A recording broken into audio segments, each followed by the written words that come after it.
Las historias o leyendas sobre seres malignos que habitan en nuestro mundo son muy antiguas. Existe el temor de que dichos seres regresen de la muerte para literalmente succionar nuestra sangre. Figuras como Lestat, Drácula o Nosferatu son historias que explican parcialmente el interés del ser humano por figuras como estas. La gente del siglo XIX tenía una percepción muy diferente de la que hoy en día tenemos nosotros de los vampiros. En aquel entonces el mito de los vampiros comenzaba a tomar gran fuerza en Nueva Inglaterra.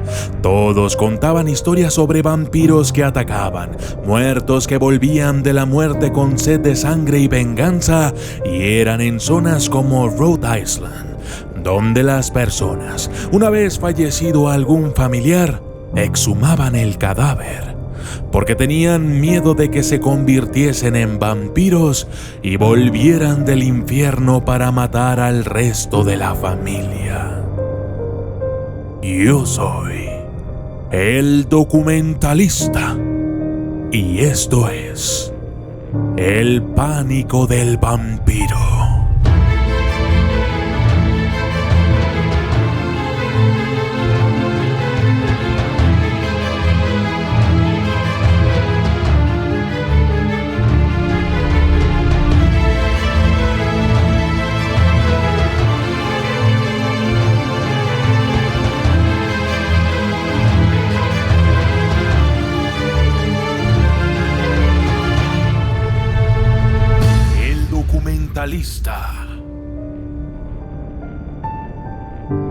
Los vampiros no surgieron con una definición tan clara. Muchos opinan que la concepción que tenemos de estos monstruos evolucionó de diversas creencias tradicionales de los pueblos europeos. Dichas creencias aseguraban que los muertos, una vez enterrados, podían seguir dañando a los vivos. Hay muchos casos documentados con respecto a esto, pero uno de los más conocidos y aterradores es el de la joven Mercy Brown.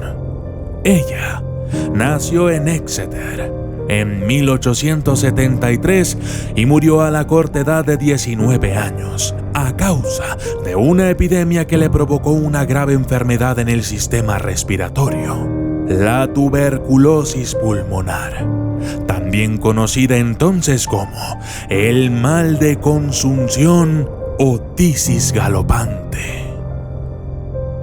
Pero Mercy no fue la única, pues antes que ella, su familia tuvo una serie de trágicas muertes. La madre y la hermana pequeña murieron también bajo la misma sintomatología, y justamente 7 años después, Edwin, el hermano, comenzó a presentar los mismos síntomas. Entonces, George Brown, el padre, desesperado por la maldición que azotaba a su familia, decidió mandar a su hijo a Colorado para ver si el cambio de clima favorecía la recuperación de su enfermedad. Fue enviado hasta allá, pero retornó a su hogar sin mejoría. Cuando pregunta por su hermana, le dan las malas noticias. Mercy había sido atacada también por la tisis galopante. Falleció el 17 de enero de 1892 a los 19 años de edad. George Brown cayó en la desesperación. No sabía qué hacer. Acudió con un cura, con brujas y curanderos, pero nada ni nadie le daba una explicación a su pesar. Hasta que un día comenzó a escuchar un rumor que la gente del pueblo murmuraba. Cuando preguntó, le dijeron que las muertes de sus familiares podrían tener algo que ver con historias de vampiros.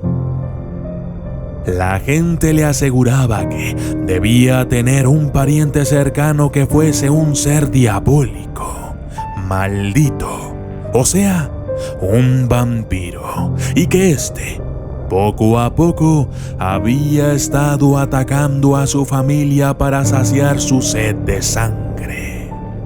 El hombre no creyó en tales afirmaciones. en realidad le parecía una idea absurda. Sin embargo, y como es común que ocurra, mucha gente comenzó a creer que tales supersticiones eran una realidad, lo que causó que todos en el pueblo entraran en pánico. Por eso se llama el pánico del vampiro, porque toda la gente de aquellos lugares comenzó a hacer cosas descabelladas por el pavor que le tenían a las supuestas maldiciones, de que cuando una persona moría, ésta podía convertirse en vampiro. El pánico era tal que se podían ver las ventanas de las casas tapadas con maderas atravesadas por dentro y por fuera. Las personas cargaban amuletos en el cuello, todo el pueblo asistía a la iglesia, inclusive se crearon nuevos caminos para llegar a ciertas partes del lugar, ya que todos temían pasar junto al cementerio, pues este era el lugar de donde salían los muertos convertidos en vampiros. Y fue así como George Brown, a pesar de que nunca aceptó esta absurda teoría, accedió a las peticiones que toda la gente le hacía, de exhumar los cadáveres de sus familiares. George pidió ayuda a un médico para que lo acompañara hasta el panteón. Una vez ahí, abrieron primero la tumba de la hija pequeña, en donde solo encontraron huesos y polvo. Luego abrieron el de la madre. Ahí había un cuerpo momificado que despedía un olor extraño. Pero cuando abrieron la tumba de Mercy Brown, ambos hombres quedaron totalmente sorprendidos, aterrados por ver aquel aspecto gélido de la joven descansando en el ataúd. Era claro que no era la misma, pero el estado de conservación del cuerpo era increíble. Frente a ellos estaba una joven con el pelo más largo, que cuando la enterraron, las uñas también presentaban cierto crecimiento, pero lo que más inquietaba al pobre de George era que más que muerta, en realidad parecía dormida. Desafortunadamente, estos detalles no hacían más que reforzar las sospechas de que ella era un vampiro. Así es que acto seguido le arrancaron el corazón y lo quemaron. Algunas versiones cuentan que cuando clavaron el cuchillo en su pecho, Mercy Brown despertó y luchó contra los dos hombres hasta que finalmente lograron vencerla. En otras versiones cuentan que de las cenizas del corazón quemado crearon una pócima para que el joven hijo de George Brown la bebiera. Sin embargo, esto no fue suficiente y el joven murió ese mismo año a causa de la misma enfermedad, llamada el mal de consunción o tisis galopante. Tuvieron que pasar muchos años para que la gente de Rhode Island y sus alrededores comenzaran a olvidar el asunto. No obstante, las historias continúan hasta nuestros días. En Halloween son infaltables este tipo de historias y mucha gente supersticiosa aún cuelga amuletos de protección en sus ventanas y sobre sus camas. Pero este caso no fue el único. Hubo muchos acontecimientos igual de escalofriantes en aquella época, pero la historia de la joven Mercy Brown es la más famosa, tanto así que se le conoce como la última vampiresa de Nueva Inglaterra. Por último, quisiera aclarar algo. Todas estas leyendas normalmente se debían a la falta de conocimiento sobre la anatomía y la descomposición del cuerpo. Quizás lo que pasó con el cuerpo de Mercy Brown fue lo siguiente. Cuando morimos, el cuerpo se deshidrata. Esto provoca que se contraiga la piel, y al contraerse la piel, los dientes y las uñas del cadáver parecen alargarse. Y al mismo tiempo que los órganos internos comienzan el proceso de descomposición, se crea un líquido de purga oscuro que puede llegar a escapar por la nariz y la boca. Entonces, para la gente que no conoce este proceso, como en su momento les pasó a George Brown y al médico, interpretarían que ese líquido oscuro era sangre y entonces creerían que el cadáver había estado bebiendo la sangre de los vivos. Pero los cadáveres desenterrados con sangre en sus rostros no eran lo único que causaba sospecha, pues anteriormente la gente no sabía cómo se diseminaban ciertas enfermedades y entonces todos imaginaban que los vampiros eran las fuerzas ocultas que consumían lentamente a los pueblos hasta desaparecerlos. Fue así como sucedió el pánico del vampiro de Nueva Inglaterra. Luego estos encontraron un nuevo papel en libros europeos como El vampiro en 1819, Carmila en 1871 y Drácula 1897, así como en obras teatrales de temática vampiresca.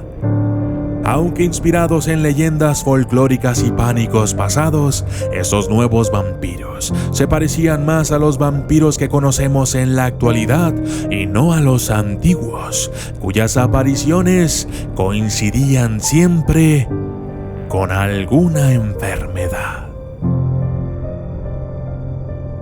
Yo soy el documentalista y esto fue El pánico del vampiro.